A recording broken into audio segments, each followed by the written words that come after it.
If at any stage anybody wants to interrupt, challenge, have an argument, ask questions, feel free to do so, all right? I have no problem with that whatsoever. I'm also going through a detoxification process. I spent yesterday with organizational development consultants and had to pretend to be an ethnographer to avoid having to be involved in a spiritual dance around a totem tree. So I need to switch back to an engineering environment. So if occasionally one lags over into another, my apologies for that, all right?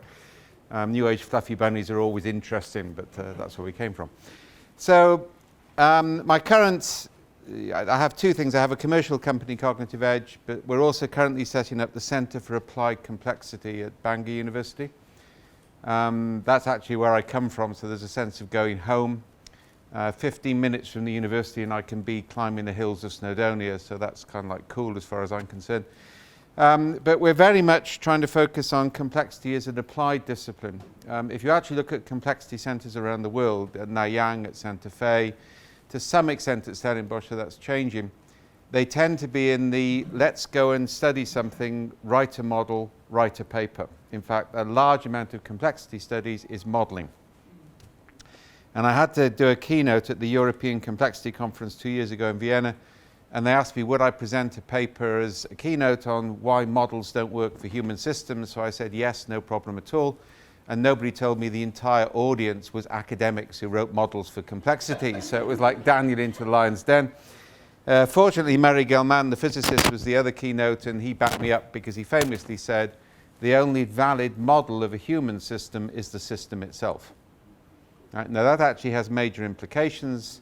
One of the projects we're going to do through the Centre of Applied Complexity, which is probably going to be World Bank or UN or both funded, is the concept is to get every child between the age of 14 and 16 in every school in every country in the world to become an ethnographer into their own communities, to gather narrative into a quantitative framework. And I'll talk about that later, quantitative, not qualitative framework.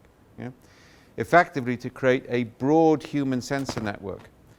To replace market research and polling, and also to identify localized needs. Effectively, we're getting the system to model itself in real time, which allows us to get early weak signals of corruption, because we'll see those coming through in stories. Relates to work we're doing at the moment to measure, for example, early signs of abuse of elderly patients in care homes. You can find that through day-to-day narrative in the way that you don't find through questionnaires or interviews.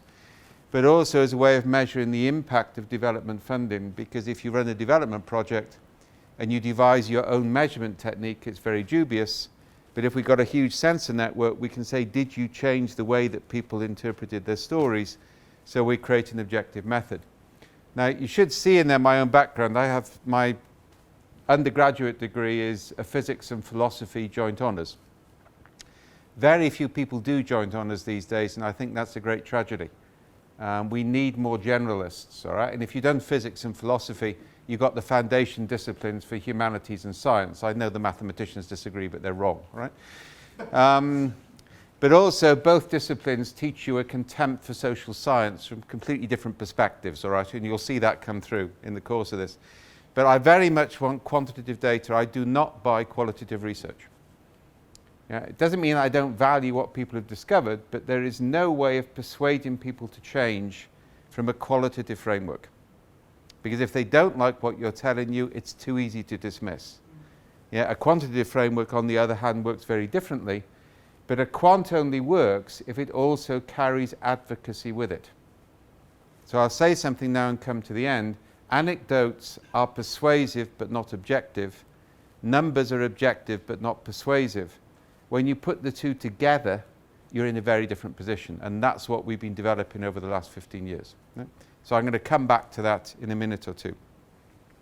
I think the other key thing is that there are a group of us, and interesting, the Stellenbosch Centre and my own centre are probably the only two in the world that really believe this at the moment, which is a very simple statement that human beings are not termites. Now, I don't find this remotely controversial, but there's a whole bunch of academic modelers who find it deeply controversial because they write models. So, for example, you can account, if we take ants as opposed to termites, you can actually model the way in which genetically encoded responses to pheromone traces switch behavior between midden work and foraging. Yeah, so then that's the classic agent-based model. Right? If you create a model which says every Boyd, the Boyd's algorithm, fly to the center of the flock, match speed, avoid collision, you can replicate the way that birds fly around in the sky. Italian drivers, by the way, work on exactly the same principle. It has been studied, all right? I'm not quite sure what the mechanism is for drivers around Joburg. It's probably even beyond the Italians, all right? But fundamentally, that sort of thing has a huge amount of power. The trouble is they're confusing simulation with prediction in a way their predecessors confused correlation with causation. Yeah? Because I can simulate the way that birds will fly around in the sky, but I can't predict whether they'll go to the left or right of a mountain, and where they go is very significant. Now, in human beings, it's even worse, because actually human beings flex their identities, right, dependent on context. Right? If you go through a ritual process, if you look what happens when people enter an operating theatre, they go through a scrubbing up process. If anybody's been through that? Yeah, I've been through it 3 times, once flat on my back for my wisdom teeth to be extracted, so I've no idea what happened, all right? But the other twice is for both of my children who were, to quote Shakespeare, from their mother's womb untimely ripped, right? Personally, yes, it's a strong recommendation. If you're a pretending father, cesarean operations are really interesting, right? They're absolutely fascinating to watch. You get to see your child first and to hold it first, so I strongly recommend them. You also get at least another week at home without crying babies, so there are many advantages to this. Right? But the process of going through scrubbing up actually, interestingly, aligns your identity with a specific role. And it's called cognitive activation. So actually going through a ritual for a human act, and we'll come back to this later, changes the way you see the world by aligning identity with role for a limited period. So there are all sorts of behavior, like checklists, which work in that environment, but don't work outside it. Because the minute you're actually operating between multiple roles, you haven't got that identity role conformance, so you actually work, it's much more messy in that sort of sense. I'm giving you hints of something I'm going to be developing later. So human beings can move between identity. My daughter phoned me up at the age of 17 and said, "Dad, I'm really sorry, I've had an accident with the car." And I said, "Thank God you phoned me." Everybody knows that one, all right? I mean, you know they're going to have an accident, it's inevitable, right? But you really want them to phone you, not the police to come round to your house. All right? So you arrived at the magic roundabout in Swindon. If you've ever seen that, it's a roundabout of roundabouts. Right? There are 7 mini roundabouts on one big roundabout. So we arrived at there, 3 parents, cars damaged, everybody's alive, parents happy. We gave them hell later. But for that brief moment when she phoned, my identity of father, of my own identity, entirely aligned with my role of father. Then when I knew she was okay, it started to dissipate. I started to pick up my email, make some phone calls. Yeah, the identity became more confused. Got the principle? Well, that makes it very difficult to model a human system. Yeah? Secondly, the way human beings make decisions is based on patterns. So let's get this really scary. The most that you will actually observe of what's in front of you at any one time, if you're really paying attention, is about 4 to 5% of the available data. Yeah? That's all you can scan. If you're Chinese, it goes up to 10%. It's actually quite interesting that we think it's down to the different evolutionary characteristics of symbolic as against to textual language, in that you get a more focus on context, not object. Because actually to understand, for example, Mandarin, you have to understand the origins of each symbol. It's not explicit in the symbol itself. So if you show Chinese students pictures of tigers drinking from streams in forest, they'll see the forest and may miss the tiger. Whereas American students will see the tiger and miss the forest. Yeah, and that's actually a similar sort of consequence. The difference actually accounts for their foreign policy, if you think about it. And I'm not actually joking. We did a huge study for the Americans on the collapse of empires. And the Chinese have a whole different approach to empire. They let the barbarians conquer them. Then their bureaucracy makes the barbarians Chinese within 1 generation. Yeah. It's why they got the longest, and if you look at it, that's exactly what they're currently doing with capitalism. It's a long-standing tradition, yeah, and it's that balance of Taoism and Confucianism. Sorry, I'm a generalist, so you're going to get a rambling conversation at this point. Right? So either way, so everybody here, most you're going to spot 3 or 4%, most of the time 1 or 2%. What you then do is you match that partial recognition against patterns stored in your brain, your body, and your tools and your environment. If you don't know it, the concept that consciousness resides in the brain is a primitive Greek concept that we really need to grow out of. Right? Consciousness is a distributed function of the brain, the body, its tools, and its environment. And I'll go into that a bit later if you want. So basically, stored within that context, and tools can fundamentally change the way we perceive the world. If you've got a smartphone and you've had it for 2 years, your brain and your physical body have actually changed to accommodate the smartphone. It's about a 2 to 3 year process. Right? So basically, it's stored in a distributed way. So a radiologist looks at an X-ray, get very scared. They only scan 4 to 5% of what's on the X-ray. And then they have something like 30 to 40,000 patterns. The most frequently used patterns get activated first. So basically, they do a first fit pattern match, not a best fit pattern match, against 30 to 40,000 previous patterns. So if actually they haven't seen something for a long period of time, they may not physically see it. Yeah, my father was a veterinary surgeon. He was one of the last vets in Britain. In fact, I think he was the last to spot rabies. We have a policy in Britain. If rabies comes out of containment, so if it's caught within containment, that's okay. If it comes out of containment, we kill every mammal within 1 mile of the incident. Human beings are exempt from this. The vets aren't sure that's a good idea, but they've accepted it as a reasonable compromise. Right? So he spotted it in containment. Nobody else had it. It was about to be released. So that was good news. And I remember saying to him, well, how did you spot it? Because nobody else did. And he said, well, first of all, he was in the Indian Army during the war. Yeah, so, you know, both in Pakistan, as now is, and in Egypt, he saw a lot of rabies. But he said, it was only I was telling you the story about the rabid jackal the day before. And he said, because I told you that story, it was on the forefront of my mind, so I spotted it. Right? Now, I remember that from when I was very young. I now know the cognitive science reason behind it. So cognitive activation of the brain becomes really important. I.e., what filters you see the world through change the way that you see it. Yeah? Now, if you think about it in evolutionary terms, you can see why this happens. Yeah, think about the first hominoids, yeah, just north of here. Yeah, that's where we all start. Something large and yellow with very sharp teeth runs towards you at high speed. Do you want to autistically scan all available data, look up a catalogue of the flora and fauna of the African veldt, and having identified lion, look at best practice case studies on how to deal with lions? Yeah, by that time, the only document of any use to you will be the escape manual from the digestive tract of a large carnivore. And the only example I've found of that is the Book of Jonah, and I don't recommend building a management practice based on it. We basically evolved to make decisions very quickly based on partial data, using half-remembered memories of our own and the vicarious memories of other people which we hear through stories, or what are called micronarratives. We're basically pattern-based intelligences, not information processing machines. In fact, there have been 2 disasters in the history of psychology. One is behavioralism, and the other is the information processing model of the human mind. Unfortunately, both dominate HR practice to this current day. Yeah? No basis whatsoever in cognitive neuroscience. It's also like things like Myers-Briggs. Have you been subject to Myers-Briggs yet? Yeah, okay. Well, if you don't know how Myers-Briggs originated, all right, 2 people read a book about Jung and produced a questionnaire the next weekend. They didn't even check that Jung doesn't really believe his archetypes were universal anyway, and that's the origins of Myers-Briggs. I did a 6-month controlled experiment in IBM which proved astrology was more accurate than Myers-Briggs in predicting team behavior, and HR wanted to have me fired for it, but Lou Gerstner kindly pointed out they really didn't want that sort of stuff to go public, but you should never tell a Welshman not to make something public. I'm afraid we can't resist it, all right? Now, let's go to practical consequences of this. First of all, it starts to explain why actually we don't see things. Right? Sometimes we miss opportunities.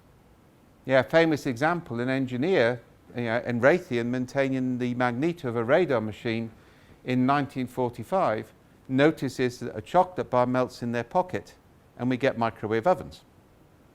How many people actually just got their trousers cleaned?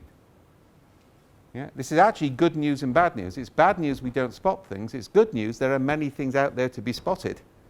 But how we do that is key, and I'll talk about that later. We're now talking about what are called exaptive incubators. And I'll come back to that later. And that's one of the new models for universities. not incubator or reverse incubator. Actually, I'll explain it now because it will make the point. It's called exaptation in biology. Right? Now, I need to be sensitive here because I recently had to give a lecture to the Ebola management team in the US. All right? This is Ebola management, all right? Just to be clear on this. Some of the techniques we've got would have actually spotted that outbreak 3 days earlier. Yeah, in epidemiology, if you get something 3 days earlier, that has a massive implication, right? This is weak signal detection. So I'm invited to give a lecture on this. This is in Dallas, and I'm told I can't mention anything to do with evolution because it's a controversial theory. And I'm talking to the Ebola management team in the States, where we know actually one of the interesting things about Ebola at the moment is it's evolving rapidly from being a parasite to being a symbiote, and that actually has major implications. So either way, so I get worried about this from time to time. I'm not sure we should trust them with nuclear weapons, all right? Either way, exaptation, adaptation happens, it's a linear evolution in biology. So you can see if you look at a dinosaur's feathers, right? There are a lot of feathered dinosaurs. It evolves in a linear way over time. You can see it in the fossil record. It doesn't, and it can take a long time for those sort of changes to happen. It's shorter than we think, by the way. If you look at epigenesis, sideline here, if you give bright mice, dumb mice to bring up, the children of the dumb mice are bright. Yeah, culture changes chemicals which activate or deactivate DNA. Within 1 or 2 generations, culture can change biology. And that starts to get very scary. So some forms of evolution can actually happen very, very quickly.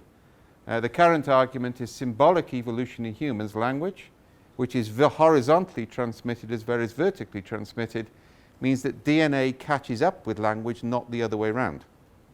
Right? So we're learning a lot about this. But fundamentally, a lot of physical changes take a long time to change. Then one day, a dinosaur falls from a tree, and it happens to have a lot of feathers, so it glides. And what we now get is a non-linear adaptation called an exaptation by Gould, yeah? Which actually means all of a sudden the feathers, it's a non-linear repurposing for flight. Now that explains why evolution happens so quickly. We always wondered about that because a pure Darwinian structure wouldn't work with the available geological time. But now we know that significant changes have been exaptive, not adaptive. We can now understand that. It also explains what's called punctuated equilibrium in evolution. You get sudden rapid change. Yeah, so for example, human language evolves from abstractions, not from naming things. I'll come back to that later. But painting comes before language in human evolution. And that actually has had a huge implication. The cerebellum at the bottom of the human brain evolved in apes to allow you to pick seeds from seed pods to fine-grained control of muscles. It then exapts to manage grammar in human language. So the huge sophistication of human language couldn't evolve in a linear way.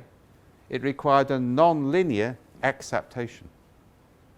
Okay? The same is true of technology. I gave you the microwave oven example, the invention of the discovery of penicillin. How many other things are there? Okay? So an exaptive incubator means that we try and find novel serendipitous associations in real time. And I'm going to talk about that later on, about how we do that. Okay? And that actually requires us to be more messy. The other use of the cognitive activation stuff is in the use of ritual. So we did some work on this, pioneering work in New Zealand. When I was in IBM, they decided I was allowed to experiment in South Africa and New Zealand because IBM didn't regard them as countries. Yeah, and they thought it was a punishment for a Welshman to be sent to South Africa and New Zealand. Well, they're the only other 2 countries that really understand rugby and have the same attitude to the English we do. So as far as I was concerned, it was perfect, all right? Either way, so we did the experiments and we discovered, we did micronarrative capture in lorry drivers because there was a huge increase in what were called off-road accidents. Now, I got this wrong. I thought off-road New Zealand, that looks like an interesting project. You know, it's Lord of the Rings country, helicopters, this is going to be fun. I'm going to do that personally. And discovered it meant 5 a.m. in Wellington Harbour in winter, where if you've ever been in Wellington in winter, you know the hail is coming in horizontally with nothing to stop it from the Antarctic. Yeah? So we looked at this and we discovered 2 things. We put students into cabs to gather micronarrative and interpret it quantitatively. We found amphetamine use was something like 3 times the level they thought it was. And we found it was directly linked to the measurement systems on driver time, which were designed to make them more safe, were actually increasing accidents. So we've just done a similar thing in the ambulance service in Wales, that the response time measurement is increasing inefficiency, because actually they have to respond within 2 minutes. So they dispatch ambulances which are free from 200 miles away, knowing they'll pull them back after 50 miles when they find somewhere more local, so they can achieve the target. Now, there's lots of other examples on that, and we'll come back to measurement later, because that's a key principle, right? So what we did is the accident rate had gone up. So we found that, but then we also found that something like 75% of the accidents were happening in the first 20 to 30 minutes after a lorry arrived at Wellington Harbour. So what was happening, the guy would drive the lorry for 200-300 miles. So all of the cognitive activation patterns were driver. Then they get out of the cab, go to the back of the lorry, bring the hoist down, go on, and they start to lift things badly. That's when the accidents were happening. And it was taking 20 or 30 minutes for the brain to reset itself. Now, training solution to this was more training programs and all that sort of stuff, and that doesn't work. We gave them heated belts. Yeah, weightlifter belts with gel pads that you plugged into the socket. And we had one rule: you can't unload the lorry till you strapped on your belt. And then we ran training courses in which people strapped on their belt before they were taught to lift. So we associated cognitive activation associated with safety with a ritual act, and that changed the way it works. Yeah? With a police department in one country, we actually now, the senior police officers keep a uniform in their office. So for some meetings, they put the uniform on, not civilian clothes, because they think differently in uniform from the way they think in civilian clothes. And think about it, you dress up to go out for the night, yeah? Or you get your mother to repair your jeans, to take an example I was told about on the kind. I won't point out any individuals on that one, but you know, the way you dress actually changes the way you think. Yeah, I'm going back on Saturday, you know, for the first, trial match for Cardiff Blues. Sorry, I'm at, Arms Park. I've got to be there for the first match of the season. Yeah, I will put on the new rugby shirt, which is appalling because it's in Newport colours, but we've got no choice about that, shirts. The minute I put on that shirt, I will think differently from without. Yeah, because it's associated with a pattern of behaviour around rugby, which actually is part of my own culture, my own tradition. Get the principle here? So starting to see cognitive activation is key. And it's one of the reasons why asking people direct questions doesn't work. Because if you ask people a direct question, it activates the patterns associated with the last successful answers to that question, so it won't produce innovation. Yeah, neither it will produce change. You have to shift the space so that people are actually associating things in a radically different way. And that's where we move into a concept I'll explain later, which is called high abstraction metadata. If you move to high abstract symbolic language, things will associate in completely novel ways. If you keep it a very concrete, a problem-solving level, you'll find good solutions with known capability against existing problems, but you won't find completely novel ones. Okay? Now, I spent a bit of time on the cognitive science of that because it's important. But also, for the last 20 or 30 years, we've taken a mechanical metaphor of the firm. Now, I should say now that my problem with engineers is not real engineers. My problem with engineers is software engineers. Because software engineers live in a perfect universe where everything should conform with their flowcharts, right? Now, I've done a lot of work with civil engineers. They work in the real world where things they do with blow torches and ice water late at night to make girders fit scare the living daylights out of me, all right? So, and one of the problems we've had is this purist engineering metaphor has dominated the last 30, 40 years. Yeah, and then you get these mechanical or computer-based metaphors. Yeah? Yeah, the idea we actually have a bandwidth as human beings, which is just nonsense. We don't. Yeah, human beings work in very different ways. But the obsession with measurement and control of assuming the human system is like a manufacturing plant is actually very dangerous. Yeah? I mean, I did a lot of work on leadership with Peter Drucker before he died. I got humiliated by him at a conference, and he decided I was redeemable. So I got taken out for dinner and got to run a couple of seminars. Ritual humiliation is a good act for a teacher. Right? But one of the conclusions we came to, and you'll see why later, is that scientific management, which everybody decries, has more in common with complexity thinking than either of them do with actual systems thinking. One of the reasons is if you go back to Taylor, you go back to Deming, you go back to Drucker, yeah, you will actually find they leave a massive role for human judgment, and the management systems have apprentice models of learning over time. And actually, from a complexity point of view, we're now bringing those back in. Because an apprentice model is the only way to communicate certain types of human knowledge, and it requires people to be in situ for 10 or 15 years before they can actually acquire knowledge. And we know that from a cognitive neuroscience point of view. So the idea that you can write things down and train people is a fundamental mistake. The idea that if you convert education to MOOCs that you are genuinely educating people is also a fundamental mistake. It's just really, really bad cognitive neuroscience, and it assumes that knowledge is codified information.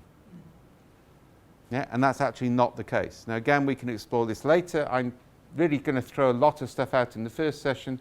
You can choose where we go later. Don't get me wrong, MOOCs have utility, but not as universal, right, in terms of the way things work. Yeah, because knowledge in humans, a lot of it takes 3 or 4 years to actually develop. Yeah, think about how long it takes you to learn to drive a car. Yeah? The Australians have a really good rule. You're not allowed to drive a car with passengers other than close relatives for 2 years after you pass your test. Because actually it takes 2 years for the body and the brain to co-evolve to the point where you can drive without thinking about it, so you can afford to pay attention. First experiments on that, the way we discovered this was through studies on the cognitive patterns of London taxi drivers. Now, this may be a shock for people here, but we train taxi drivers in London. Yeah? And it's a 2 to 3 year process. Nobody has passed the test in less than 2.5 years. Yeah? So basically, they're called knowledge boys. They drive around on motor scooters at their own cost with a map of London strapped to the handlebars until they know the name of every street in London. Yeah? London, in terms of number of streets, is the second largest city in the world. Yeah? They're then given any 2 points in London, and they have to describe the route out and the route back, turn by turn, mentioning every major landmark and hotel. Yeah? And it takes 2 or 3 attempts on average. They have a 40% pass rate overall, 60% give up. Yeah? But at the end of it, their hippocampus is significantly enlarged over other human beings. Because it's radically different from a sat-nav. Yeah, I mean, I remember a famous case, somebody in Germany, followed their sat-nav. I mean, Sonia was getting upset because Google didn't tell her what to do this morning, and I'd lost the map. I'm going to confess to this before I'm humiliated on Twitter, right? But basically, this guy bought up a brand new BMW. It had a sat-nav. It said, drive down the Autobahn, turn left at the next junction, turn right at the roundabout, keep straight on. And he drove straight on right into the River Meuse, because the sat-nav thought there was a bridge when actually it was still a ferry port. Yeah, another famous case, a guy drove from where I lived to the west of London, drove to Gatwick Airport to the south of London, dropped his relatives off. Yeah, set the sat-nav, got it wrong. Yeah, it drove him into the east end of London. The police picked him up 4 days later for suspicious behaviour because he'd been driving round around London trying to get out with the sat-nav, and the car was nothing but sandwiches and Coke, and just not very nice, right? A London taxi driver would never make that mistake. And a London taxi driver is far more adaptive. If something goes wrong, they can adapt very quickly because it's a whole of body response. Yeah? How long does it take you if you change your car to really be comfortable with a new car? Yeah, it takes a bit of time, doesn't it? Yeah, I mean, I really don't want to get in my 10-year-old Saab at the moment because I know when there's something wrong with the engine before there's any sign, because it's an extended part of where I work. And I'm keeping emphasizing this because we're shifting from an engineering model of human systems, which is not to deny the value of engineering, to an organic model or an ecological model of human systems. Yeah? Now, that will lead me into one of the key principles here. And I really want to talk, and I was reminded the other day of a paper by Homer Dixon, 2006, study the way that forests evolve. And this actually has major significance for human systems. So if you look at the evolution of a forest, and this is over many hundred years, it starts off as a sort of a chaotic, a random association of species. Yeah, there's very little coherence to it. Then the species start to interact. It's called coevolution in biology. Yeah, so coevolution, things interact with other things, patterns form from the coevolution. And the key thing to understand is that you can't reverse them.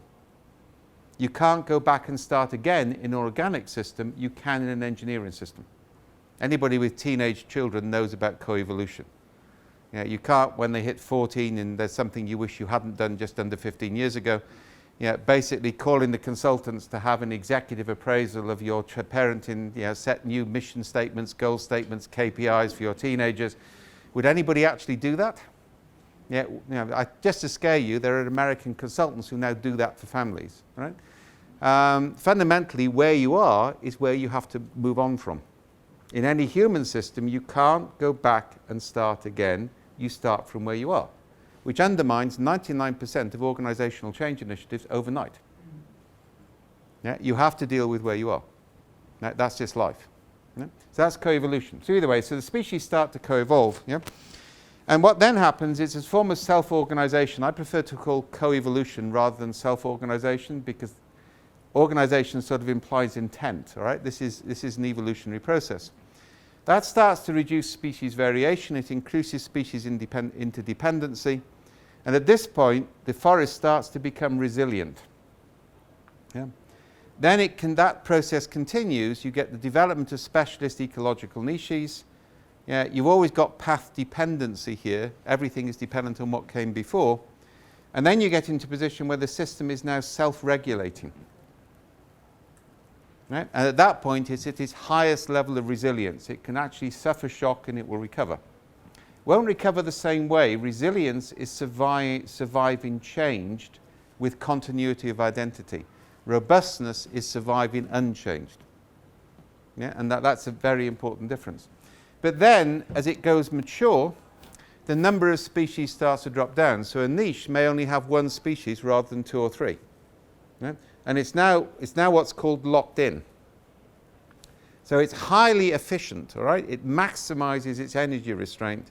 If you, for example, in the Australian desert, you now have species for which the niche is one section of a plant. So a plant can actually have 3 niche environments with different insects on different parts of it, because it's so resource constrained that the species have to completely separate and specialize. Start to think about South Africa now. So as a system, as a mature system under resource starvation, niche specialization increases, which means the system, when it receives any shock, collapses catastrophically. And then the whole cycle starts again. Now, it's important to understand that, because that has major implications. Because that's the process human systems go through unless we actually disrupt that cycle. And you can't disrupt a late cycle organization by working within the system. The only way you can do it is by extending outside the system. You have to change the ecosystem so it shifts back into something which you've got to disrupt it enough that actually stable niches can't expand. This is called small safe to fail experimentation. One of the things I talked about earlier on this week in terms of manufacturing industry, and something I think I'm now getting really interested in doing, it was what stimulated me to go back to that paper. So those of you who are there, thank you for that, because I went back to it. Is one of the ways you change a highly locked-in system between one manufacturing company, one community, with enforced conflict between unions, and that is to actually extend the ecosystem into the wider community. You're not going to resolve it within the current bounded ecosystem. So actually increasing interdependency of communities on you make the whole thing more fuzzy, rather than make it concrete. And then you see what new patterns can emerge from that. And that's actually quite an interesting little research project in its own right, because we can take the biological stuff across more or less intact and then see what works. Because if you increase you've got to make people conscious of the interdependency, because then their behavior will modify. And I'll come back to some of that and mapping later, but that's one of the interesting things which has come out of this trip. And it's why I've had this picture on the wall all the time. Because you can recognize features of that, can't you? If you're from Northern Europe, the minute you look at that, you say spider's web. Now I've told you, you can probably see how it was a spider's web once. Yeah, but it's gone through a series of disintegration. It's what we call messy coherence. Right? So there's a pattern there, but it's messy. Right? Anybody who draws a human system as a series of boxes with arrows like an engineering flow diagram ain't understand humanity. Yeah? The problem we got with this is a tendency of IT systems architects. And if you don't know it, the two university departments with the highest degree of partial autism are IT and economics, which kind of like starts to explain a lot, right? The reality is most of us live a life which alternates between mess and order. So I tidy up my study every now and then, and it's ordered for a bit, then it starts to collapse. Then I tidy it up, then it collapses. And that's a resilient structure. One of the big problems with knowledge taxonomies is people produce a tidy at once, and then they never change it. Yeah, I mean, we've done a whole, typologies are more flexible than taxonomies. But actually, if you structure something once, you should assume it's out of date months later. So building systems which can alternate between structure and mess is also key. Yeah, and that kind of like illustrates that. And kind of like there's a fundamental lesson out of all of this. Yeah, we can actually tell you how things will fail, but we can't tell you how things will succeed. Because actually all paths up, if you look at the history of innovation, they're all different. Nobody has innovated by following industrial best practice. In fact, innovation is associated with completely ignoring best practice and doing something different. Yeah? And that cartoon kind of like summarizes that. I can predict a failure path is actually eminently predictable, but an upwards trajectory isn't. And we can see it in companies these days. Anybody come across Six Sigma? Yeah, business process re-engineering with the worst aspects of American Bible Belt cultism added onto it for good measure. We call it Six Stigma in the trade. Yeah? Because, well, you know the way it works, all right? I mean, it has high priests. The high priests have different coloured belts to indicate their status in the priesthood. If they get a black belt, they're exempt from doing any real work because their job is to impose cult discipline on those people who do. Yeah? I mean, anybody who associates Six Sigma with lean hasn't understood lean, because lean is about eliminating the waste that excessive control techniques like Six Sigma create. But Six Sigma is a classic end-of-life cycle example. People take business process re-engineering and assumed it would do everything. It didn't. So instead of realizing that it's very good for manufacturing process but bloody awful for services, they said if we just do it harder with more statistics, it will work this time round. Yeah, and that's actually an almost guaranteed prediction. When people take an existing technique which has started to fail and they do it harder, you know things are on decline. The other scary thing, by the way, is if you read the 3M case study, they abandoned Six Sigma in all bar core manufacturing because it was destroying their capacity to innovate. But American consultants don't tell you that, because when you can't sell it to American and European industry because they know its limitations, you go and sell it to the colonies and government as industrial best practice. And actually, I am being cynical, but there are at least 3 big consultancies, that's what they teach.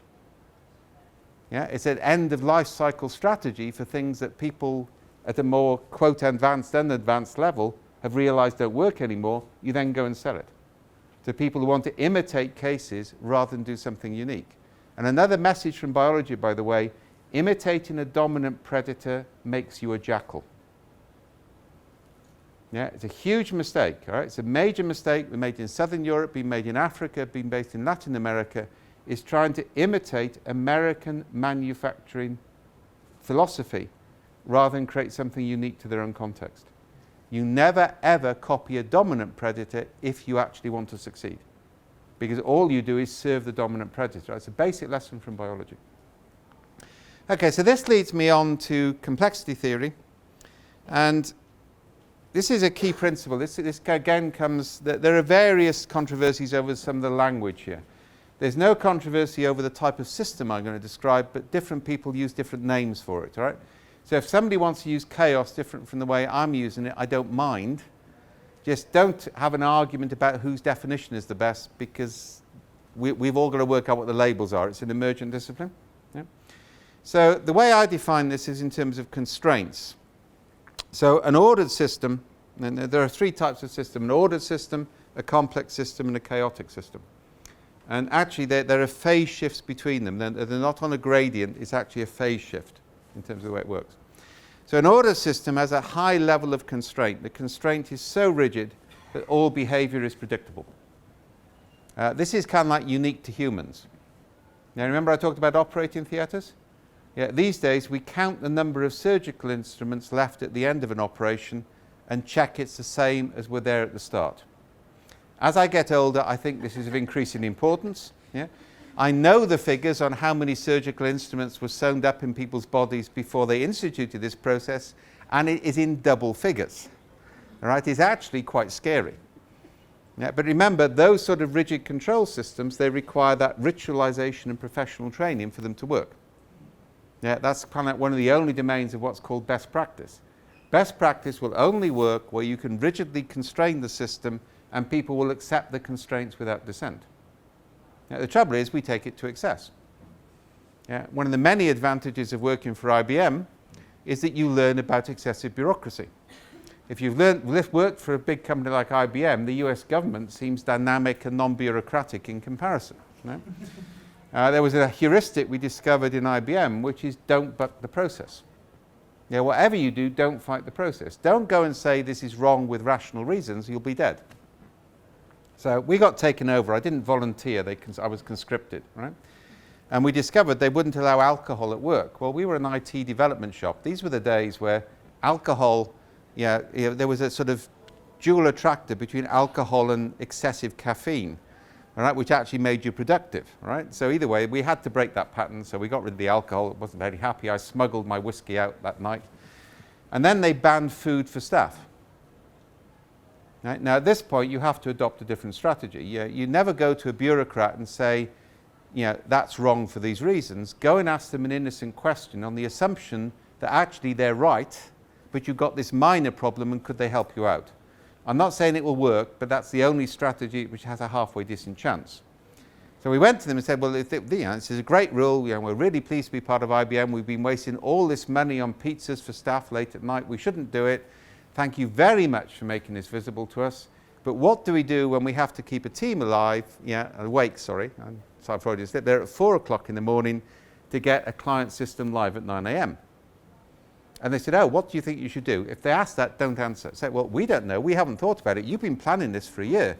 I'm sure you've thought about this. Please tell us. Right? Now, this really irritates the hell out of them. All right?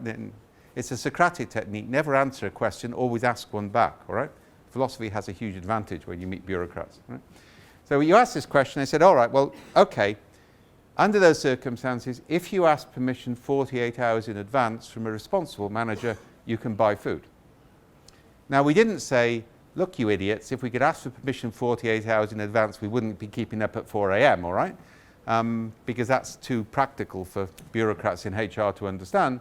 So we said, okay, that's a really good idea, thank you for that, but please tell me what happens in the really exceptional case where we can't plan for an emergency in advance.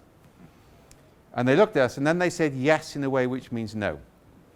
Now, this is a classic bureaucratic response. They said country general manager approval after the event. Now, if you work for IBM, you know that means your expenses will disappear into the South Bank. They'll never get signed. If you complain about it, your name will start to appear on the wrong sort of lists. So people know not to do it. Yeah? And they haven't said no, but they said yes in a way which means it won't happen. So the practice emerged of over-tipping a London taxi driver. If you over-tip a London taxi driver, you get a blank receipt. The blank receipt was filled in for the amount of the pizza and the Coke. I hasten to add it was the drink. All right, I want to be clear on that. The blank receipt was filled in. A parallel set of books were kept in which the team signed to say they had received food, in case it was ever discovered. And, so it was kind of like be fraud, but not really fraud. And everybody was happy. All right, you put in the expense request, you got repaid, nobody made a fuss, everybody was happy. I left IBM 11 years ago. So this was in the first year I was in IBM. This started. So 20 years later, I'm presenting at a conference in Berlin, and somebody runs up to me from IBM and says, "We're still doing that. Did you invent it?" And then somebody from IBM HR was there, took me on one side and said, "We all knew you were doing that, but we thought it was a useful way around the problem, so we let you carry on doing it." And then you realize that actually the level of control in the system, people have learned to make it appear that it's working even though it isn't. Now I've done that when I've mapped on Six Sigma implementations, the human energy going into making the system appear to work, because that's what you're measured on, is out of all proportion to the benefit. In fact, the system is becoming more inefficient, although it appears to be efficient on the surface. So when it breaks, the break is catastrophic. Right? So order has value, but only within boundaries. Yeah? Chaotic system. In a chaotic system, you have complete randomness. And that's the way I'm using it, all right? And nothing is connected to anything else. Now, if that happens accidentally, then it's a crisis. But it won't happen for long. Somebody will impose constraints pretty fast. Yeah. Chaos is only ever a temporary state in human systems. In fact, in nature, full stop. It's very difficult to make everything have no connections. Yeah? But actually, if you do it deliberately, it has huge power. So if you can actually break all the connectivity between different ways of thinking, you can get radical new forms of innovation. But the energy cost is very high. Yeah? So actually, it's rather like nuclear fission. The energy to maintain the magnetic fields that contain the plasma is more than the energy you get out of the plasma itself. Right? So doing this costs a lot of money because you've got to create contained spaces, yeah, where people are actually deliberately disconnected. It's a very conscious act to do it, but it has value, and there are methods and tools for that. The other way it uses is from the phenomenon called wisdom of the crowds. Now, I hate this name, but it's the popular name, so you've got to live with it. I mean, you should really talk about the tyranny of herds, not the wisdom of crowds, right? But the basic concept is simple, and I'll give you the two classic examples. A group of farmers estimating the weight of a cow. The average of all the farmers' guesses is more accurate than the best individual guess. Yeah? Now, there are three preconditions for this to work. First of all, they have to be farmers. You could probably hire McKinsey's to guess the weight of cows for you. Yeah, you get a lot of consultants deployed, you get a good PowerPoint slide set of it, you get a bill for about $2 million, and you wouldn't get an accurate guess, all right? The point is they have to be farmers. Yeah, 20, 30 years experience of working with animals, it works. Secondly, none of the farmers must know what the other farmers have guessed. Because if the first farmer puts up an estimate, everything brackets that guess. Which is why, by the way, cultural change interventions using workshops are disastrous, because the first story determines what happens thereafter. If you don't know it, facilitators fatally bias work groups within 15 minutes. Yeah, within 15 minutes, the group has been biased by the facilitator no matter what their intention. Yeah, so that keeping things separate is key. The third is they mustn't have any major personal stake in the outcome. It's got to be a game. Yeah, games actually have a different cognitive effect on humans. Yeah? We worry too much if we've got something to gain or lose. Therefore, the thing doesn't operate. Yeah? The other example, which I love, is an American submarine grounded off the coast of Portugal in the 1960s. It didn't sink. I made the mistake of using this example at the US Navy base in Norfolk. And an admiral pointed out submarines are meant to sink. And I learned from that, if anybody's got stars on their shoulder, let them humiliate you in the first 10 minutes and they might listen to you thereafter. So apparently if they go down and don't come up again, it's called grounding. Right? And it's got to be accidental grounding, not deliberate grounding. Either way, it goes down. That time they didn't know where it was. This 1960s. They gave partial data to groups of experts, including Nova Scotia fishermen. Yeah? They got all of them to estimate the position. None of them got it right, not even remotely right. But a probability distribution of all the guesses located the submarine to within 100 meters. Yeah? Now, there are sound cognitive science and statistical reasons why that works. We're now doing that with the intelligence community. So, for example, recently we presented to 2,000 agents a situation on ISIS and got them to interpret it separately in real time.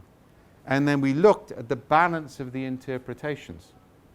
And I'll talk about later on this. This is what we're now doing for whole of workforce engagement. Or, for example, innovation, to present a situation to 5,000 or 6,000 people and ask them to interpret it, and then look for the outliers in the interpretation and go and talk to those people. Yeah? So again, you should be getting a principle here now. Different types of system work in different ways and have different utility.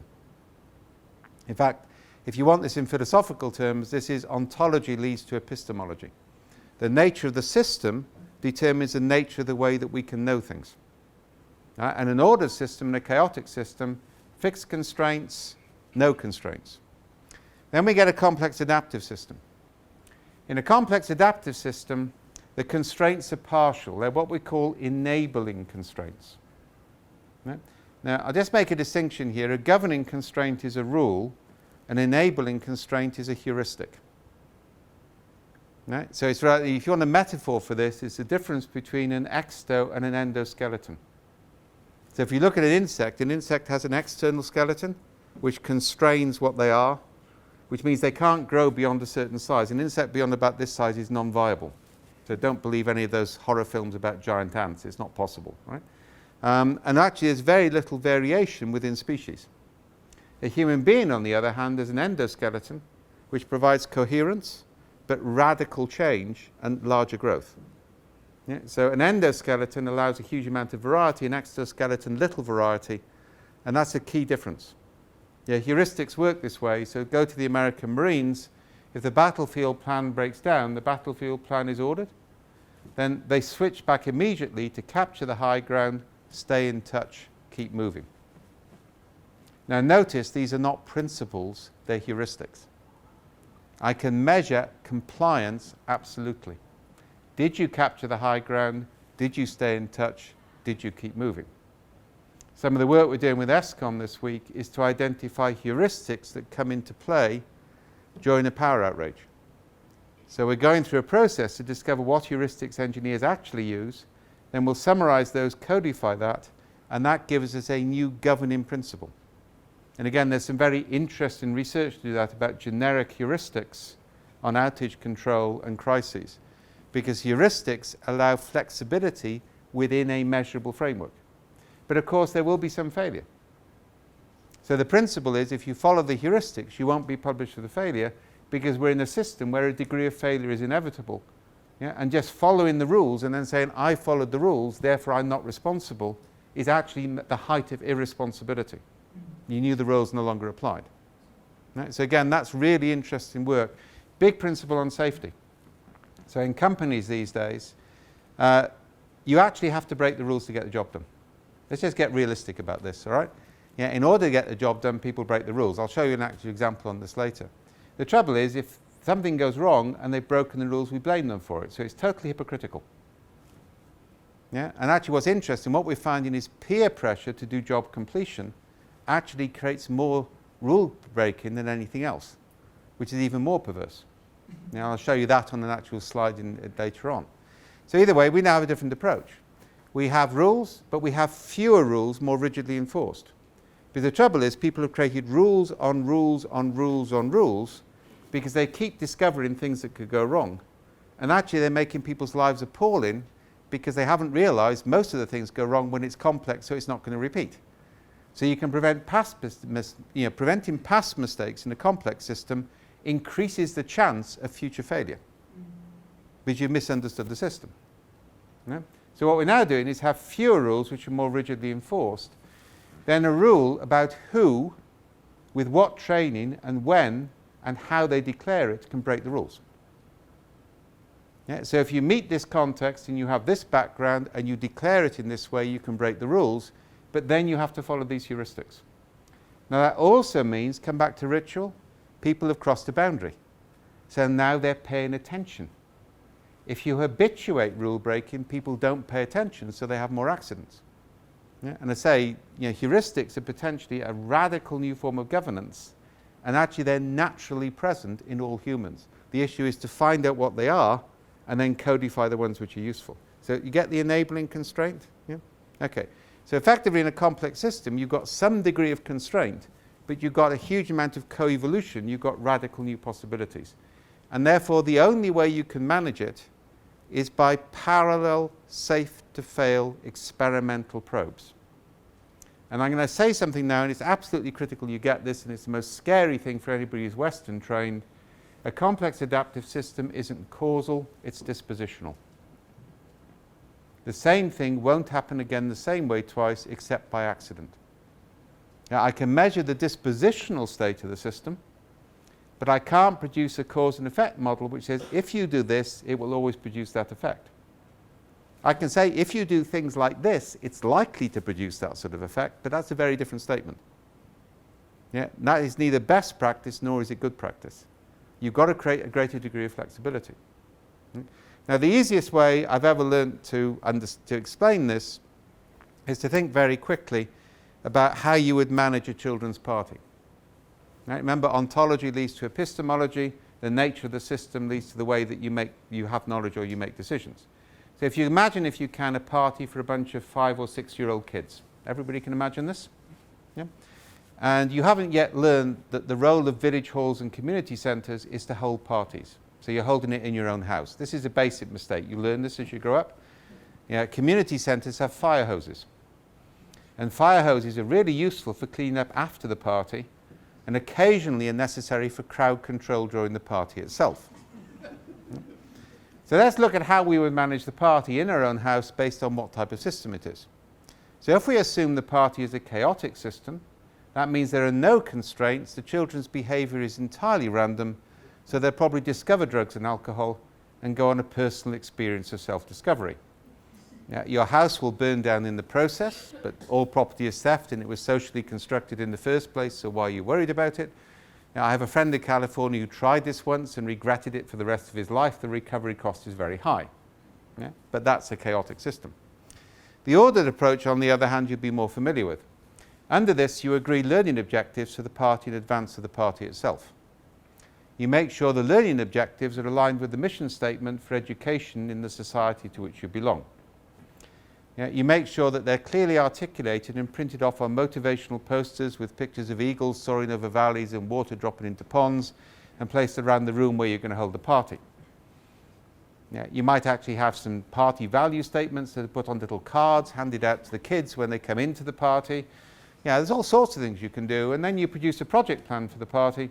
The project plan should have clear milestones throughout the party against which you can measure progress against ideal party outcome. Yeah, the most senior adult should then start the party with a motivational videotape. You don't want the children wasting time in play which isn't aligned with the learning objectives of the party itself. And then they should use PowerPoint to demonstrate their personal commitment to the party and show the children how their allowances are linked to the achievement of the milestone targets. Following the highly successful completion of the party, you conduct an after-action review, update your best practice database on party management, and mandate future process improvements. If at this stage, for any remote reason, the children aren't happy, you hire an appreciative inquiry practitioner who will get them to tell happy clappy stories so they have happy mental models and suitably indoctrinated, they'll like whatever you put in front of them next time. Everybody reasonably familiar with this approach to party management?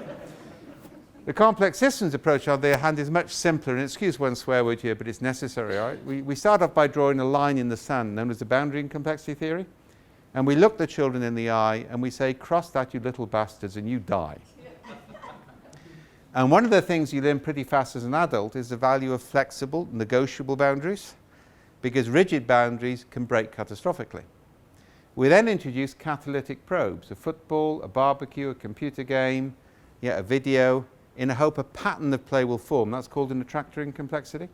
If it's beneficial, we amplify it. If it's negative, we dampen it. And you can only catalyze attractors, you can't create them. And that's important. So what we actually do is we manage the emergence of beneficial coherence within attractors, within boundaries. And that's the huge promise of complexity theory, because you only manage what you can manage. And you stop trying to manage things that you can't manage, which will produce inauthentic and inefficient behavior to try and game the system. Which also means that we move fundamentally from measuring goals to measuring vectors. Because if the system is a complex adaptive system, it's dispositional, not causal, which means a future state cannot be defined, but you can map the present. So what we're now doing is measuring vectors. This is huge in the development sector and now in American manufacturing. Are we going in the right direction at the right speed, not have we achieved an endpoint? Which also increases the chances of novel discovery. One of the programs we're running from Bangor, which you're welcome to take on, is a new student satisfaction survey. But the student satisfaction survey in the UK is a game. I was at Hull University recently in the management school. There's a big poster. Please fill out the student satisfaction survey. The higher score, the better rated the department, the more valuable your degree. Because people have confused measurement, yeah? And basically it's true. If you have a high student satisfaction score, the university goes up in the ratings, your degree is worth more. So why would you rate your own department badly? Yeah? What we're doing actually at Bangor is we're taking a sample of first year students who will keep a daily diary of what it's like to be a student for the first 6 months. And we'll look at the patterns in that to measure the impact of the university on their direction of travel, and to actually create a narrative-based knowledge base for future students to look at. Yeah, but vector measurement is key, because vector is direction and speed, and that's sustainable in complexity, outcome isn't. Yeah, except for very specific boundary maintenance conditions. All right, now I'm not going to go through the Cynefin framework now, I'll do that after the break. But what I really wanted to do is to basically go through a narrative technique, and then I'll stop at 10. So remember we talked about radiologists? This is another experiment run on radiologists. For some reason I don't know, all experiments done on inattentional blindness seem to be done on radiologists. So the cognitive science community are obviously been offended at some stage, right? But that is actually quite scary if you read it. Yeah. 80+% did not see something, even though their eyes scanned it, because they were not expecting to see it. And that is not something you can train people not to do. That is the nature of actually our evolutionary history. We evolved for clan-type sense-making, not individual sense-making. Because a clan will spot things, but an individual won't. And there's a fundamental divide in philosophy between what's called social atomism and commutarism. In social atomism, the assumption is, and this is kind of like 17th century rationality, the assumption is, it's the social contract theory. The assumption is everybody is an individual, and every individual makes a choice. Yeah, so society is a construct of individual choice. Commutarism, which dominates Southern Europe, Africa, Asia, the Celtic fringe of Britain, basically says individuals are defined by their interactions with their clan. Now that's a fundamental divide. More people have been killed in religious wars over that than anything else in the history of humanity. It's the Protestant-Catholic divide, it's all sorts of divides. But neuroscience is now backing up the concept of commutarism. We're defined by our interactions more than innate qualities. Yeah. Plasticity of the brain is quite interesting here. Up until 2 or 3, the brain is so plastic that a lot of your neocortex processing is actually done by the person who looks after you. Now, there's actually, if you don't know it, if a baby sleeps with a mother in the bed, the baby is at no danger from the mother. They're at danger from the father, but not the mother. The mother's heart goes into physical resonance with the baby's heart, so the mother's heart can restart the baby's heart. Yeah? Because actually interactions between people are key. Yeah? Between 2 or 3 and puberty, the brain is really very open. If we look at the narrative studies we've done, we never see racism in prepubescent stories. But post-puberty to early 20s, the brain locks down based on the norms it's learned. And by the way, that 2 or 3 year initial period, the brain is continuing to evolve. It's unique to humans. A large part of our cognitive development happens after birth in a social setting. And that has major significance. If there's certain types of nurture you don't get then, for example, you'll never be able to fly an aircraft. And that's one of the interesting research projects, all right? But fundamentally, certain types of nurture create brain capacity, which if you don't get it, you never get another chance. Yeah?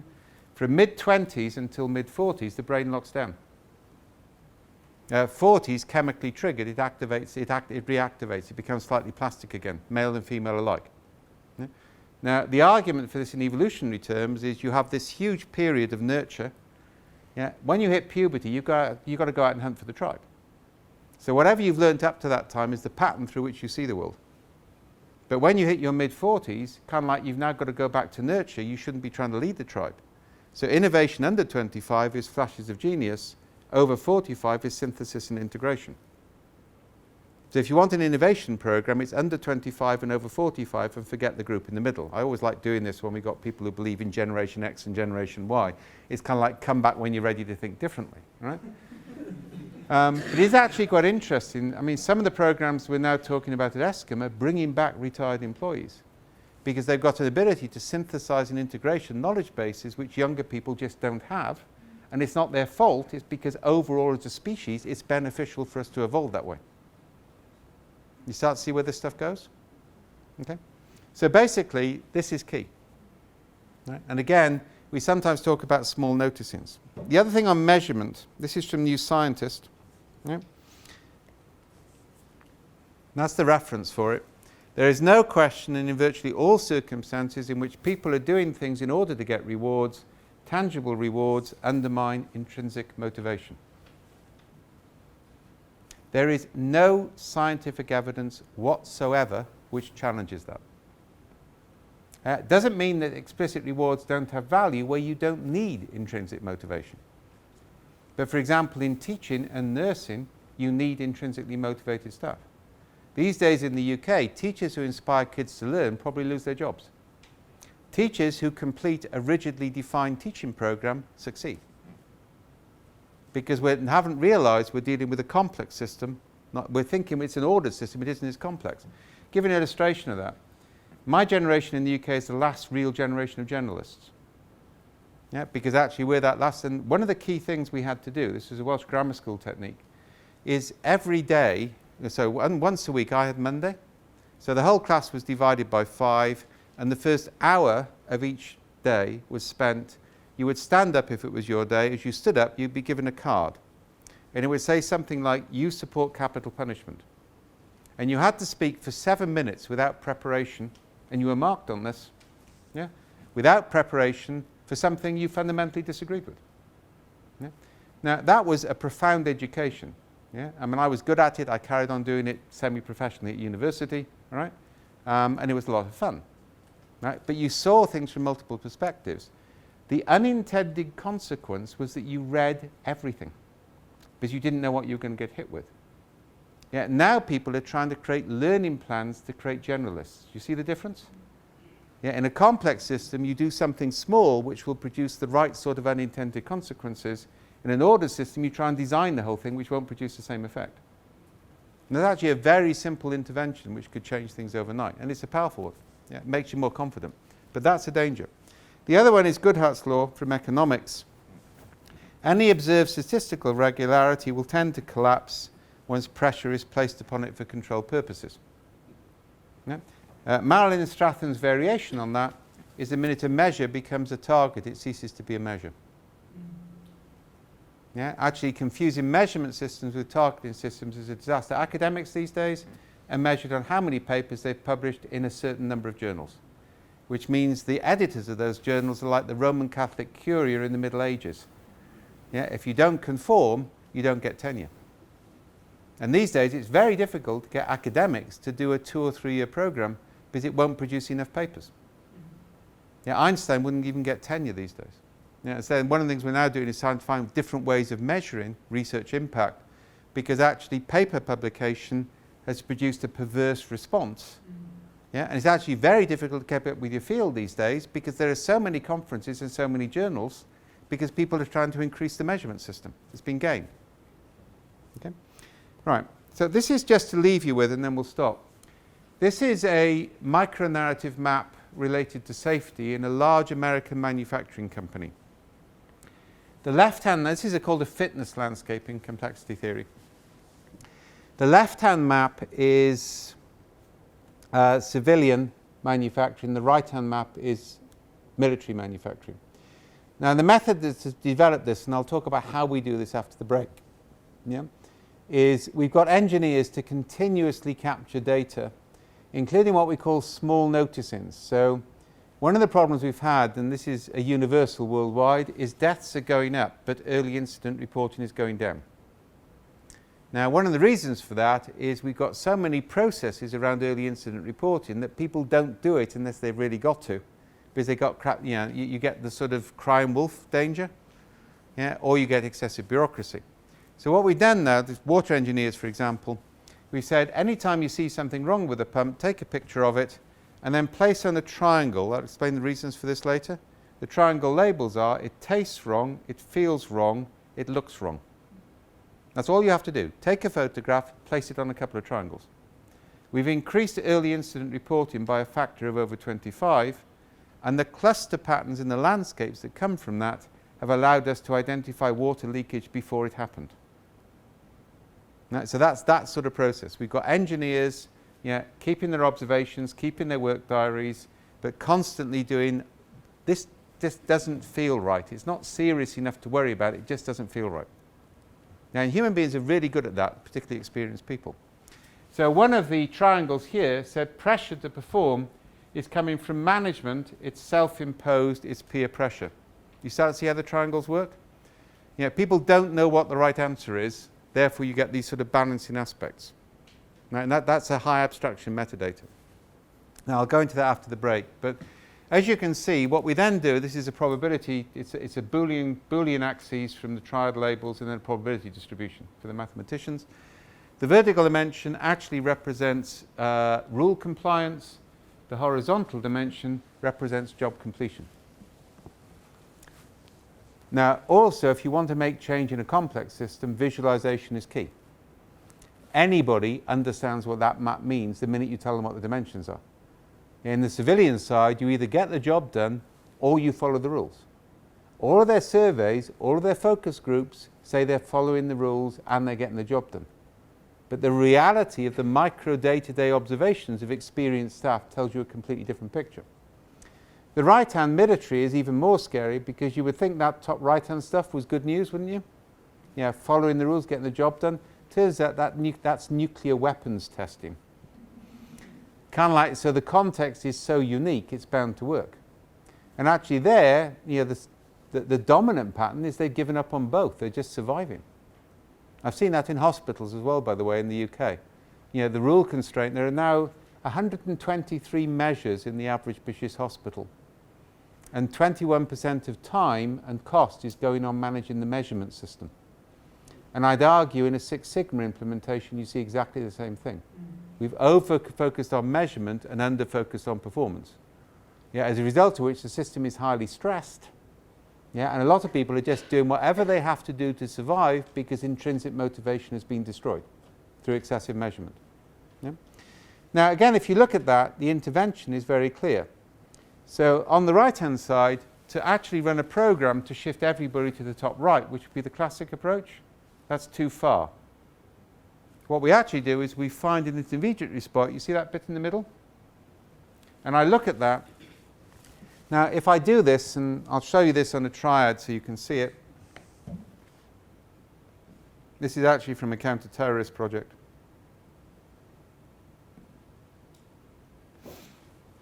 Each of those dots represents a story. I can say, what would I do to create more stories like those and fewer stories like those? Now, I haven't got that on the landscape here, but you see the same principle. What I now do is I click on that central point and I say, okay, I've got a cluster of observations there. What will we do tomorrow to create more stories like this and fewer stories like those? But then even better, every factory has their own landscape. So instead of running one average program across the whole company and pissing people off for doing the right thing, each factory has their own model. We're doing the same thing with wards on hospitals. And this is a whole new theory of change. You're actually getting people not to talk about what sort of people they should be, but what sort of small things will they do tomorrow to change the direction. So I can now measure velocity and I can measure direction. This is also, by the way, that we associate novel ideas. So I'll leave this one hanging for the coffee break, all right? And with questions after the coffee break. That gives you absorption time. Project we did with Philips Lighting. So Philips Lighting, they had this bright idea that if people bought lights as part of their garden, they would have a whole new market. Because at that time, people bought lights to light the garden. Now, I realise in South Africa you don't realise the importance of this, but remember we have 4 hours of daylight in northern Germany, all right? So lights are important, right? So nobody's thought about lights as a part of a garden. It's an interesting idea. So we got 3,000 people across Europe in return for €1 to a tree planting charity with quota fulfillment. to basically go into their garden, take a picture, tell a story about what they liked about their garden, and interpret it onto a series of triangles which were disguised aspects of lighting. We didn't ask them direct questions, yet we disguised the principles in the triangles. We then got people in each of the technical silos in Philips to actually, and the granularity is key on this, to actually take pictures or give web references, for example, to switching systems, to filaments, and interpret them on similar triangles. Then we mashed the database together. And we got 5 clusters, 3 of which are now multi-million-dollar businesses. Because we associated existing technologies with unarticulated user needs, and when people looked at that, they could see the possibilities. So, for example, a light filament development for wet conditions in Eindhoven football stadium. This is appalling. I really regret having launched this on the world. Is actually a plastic rock which lights up at dark in your pond, all right? Which you can have in pink, all right? But never mind, all right? In fact, in any colour you want. But you see what I mean by exaptation? Now that's what we're now starting to talk about with the University of Southern California. It's linked with what we're doing on Bangor. Instead of getting companies to come to a university and say, what can you do to help us on this? You do continuous capture of all of the issues or problems you've got. You have a knowledge base from the university of all the capabilities, and you constantly associate the 2 databases together at high level of abstraction, and you look at the clusters to see whether there is a possibility there.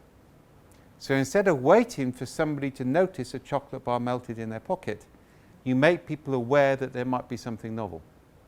So complexity has huge hope because it will allow us to get over inattentional blindness through a mixture of high abstraction and distributed human sensor networks. We've got to break away from an atomistic engineering approach in the wrong sense of the word engineering and start to realize we're managing a highly complex ecology. And the good news is we now have methods, tools, we have theory and practice. We've now got to actually shift them into wider audiences. Okay, we'll take a coffee break. I'll open up for questions after the coffee break because experience says that's better. And then to be honest, the other thing about the questions is I can go in many routes for the next session. So kind of like the questions will determine what happens next. Okay, cool. How long have they got for coffee, guys? Somebody who's managing this event, could they say how long the coffee break is? It's not a coffee break, it's a break. It's a break, or frying them or poaching them, but we'll work on that. Any questions anybody wants to raise, things they want me to cover? Otherwise, I'll just carry on. Yep. Okay, I'm going to run through probably for about 40-45 minutes and open up again, right? Then we can do it. I thought I'd start off with this quote. It actually turns out not to be Mark Twain. It turns out to be some obscure Canadian, but that wouldn't make it memorable, all right? And I'm pretty sure Mark Twain would have said this if he'd thought of it and it's attributed to him, so I feel okay about it, right? The things which get us in trouble are actually where we thought we were safe. But that also relates to innovation. It's outliers are more important than dominant patterns. And the trouble is most research techniques get rid of outliers.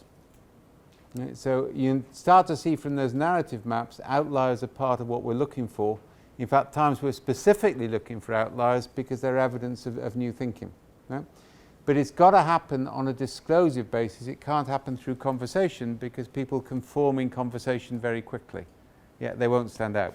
They won't take risks. Now, if we look at, this is the robust resilience side of it. Most people assess risk using a bell curve. I've only drawn one half of it here. Type of Gaussian distribution. So here I'm looking at probability of outcome against a range of possible outcomes.